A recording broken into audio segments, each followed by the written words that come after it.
Check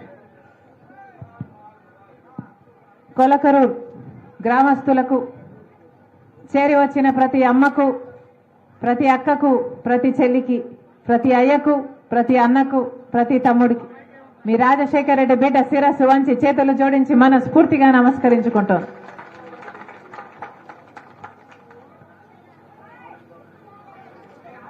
Rajasekhara Reddy గారు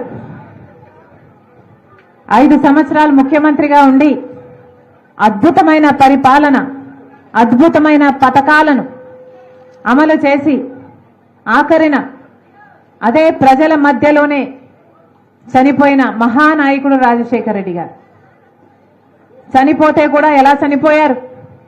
ప్రజల దగ్గరికి వెళ్ళాలని ఇలాగే మీ అందరూ ఎలాగైతే కూర్చున్నారో అలాగే ఒక రచ్చబండలో ఆయన కూర్చోవాలని, ఆ రచ్చబండలో అమ్మా మీకేదైనా సమస్య ఉందా, అయ్యా నీకేమైనా సమస్య ఉందా, మీకు ఇల్లుందా, మీకు పెన్షన్ ఉందా, మీ బిడ్డలకు ఉద్యోగాలున్నాయా, ఆరోగ్యశ్రీ అందుతుందా, 108 వస్తుందా, ఇలాంటి అన్ని సమస్యలు కనుక్కోవాలి, నేను అన్ని సమస్యలు పరిష్కరించాలి, ఎన్నో రచ్చబండలు చేయాలి బిడ్డ ఇలాంటివి అని బయలుదేరి వెళ్ళాడు రాజశేఖర రెడ్డి గారు.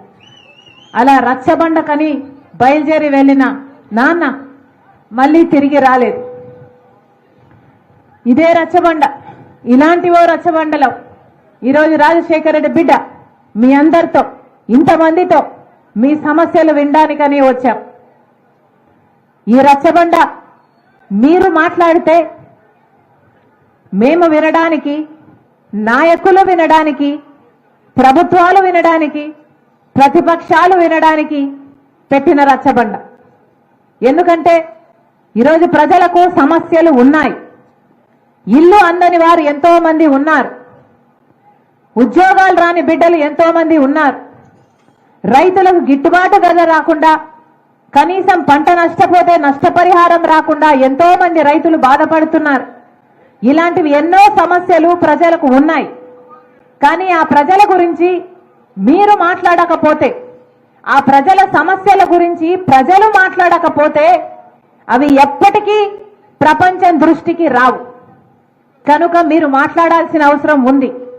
మీకు ఏ సమస్యలు ఉన్నాయి, ప్రభుత్వం నుంచి మీకు ఇంకా ఏమి అందాల్సి ఉంది, మీకు మీ బిడ్డలకు, మీ కుటుంబాలకు ఏ కష్టం ఉంది, ఇవన్నీ మాట్లాడడానికే